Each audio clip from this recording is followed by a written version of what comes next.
To briefly discuss stem cell differentiation, we begin with a stem cell that is going to then differentiate. It's going to specialize into a specific cell type that could then perform a specific function that is going to, say, compose larger organs. To begin, we have cells. They exist in these stem cell niches, which this niche is just rife with a whole bunch of extracellular signals, all these different receptors that are on other cells.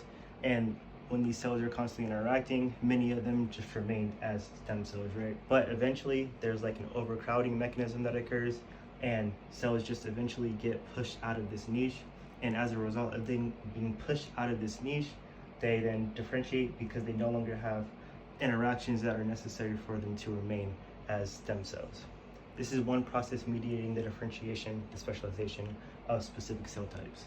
Another mechanism that is prominently discussed concerns the Notch delta receptor, which if we see up here, we have two cells, right? They each bear a Notch receptor and a delta ligand, okay? And this delta ligand and these Notch receptors, they're constantly, say, competing with each other or across these cell types, because whoever interacts with, say, the Notch receptor, whichever ligand successfully interacts with the other cell's Notch receptor, the one who experiences the binding of its Notch receptor actually undergoes a signaling pathway. As we see here, we see that the Notch, once it's bound by the other cell's the other cell's ligand, the other cell's delta, it is then cleaved. Okay, the intracellular part of Notch is cleaved, and then this is going to then go inside. Okay, this transcription factor, this intracellular signal, is then going to enter the nucleus, regulate gene transcription, okay? Because we know that when we change which genes are actively being, transcribed, leading to different proteins, these proteins, recall, are the key driver of, say, functionality, right? Because we know that the liver has specific enzymes that are not found, say, in your eye, all right? And this is going to drive this process. Likewise, we see that delta is going to be presumably endocytosed.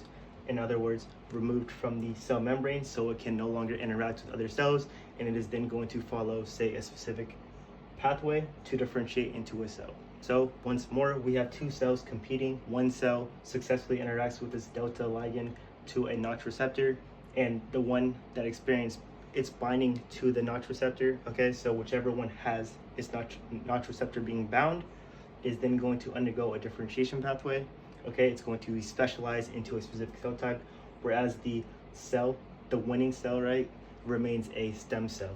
Okay, so the cell that actually had successful binding with its ligand is then going to remain a stem cell, thereby retaining its identity as a stem cell. Whereas with cell B, which had its Notch receptor bound, we see that the intracellular region of the Notch receptor is actually going to be cleaved, and this transcription factor, this intracellular signal, is then going to travel within the nucleus, regulate gene transcription, and the proteins that are then going to be synthesized are going to facilitate the specialization into a specific cell type. For example, say a hematopoietic stem cell being specialized into a red blood cell, and then that is going to then perform a function, no longer having the stem cell capacity that it once had because it's a differentiated cell. And it should be emphasized that the actual reason why differentiation even occurred is because of changes in gene regulation that resulted from the Notch ligand interaction, right? Because once this Notch ligand, this Notch delta interaction actually occurred, we see that these intracellular changes occurred, resulting in an inactive delta ligand and Notch receptor that's no longer functioning, and the cell simply differentiates. And some other yet noteworthy differentiation patterns that are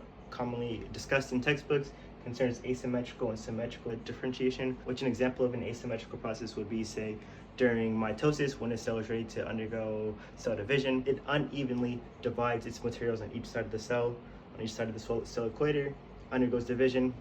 A given signal is only on one side of the cell, and the side that retained that signal, retain that specific set of molecules, is going to remain as a stem cell, whereas the cell that didn't receive that signal is then going to differentiate.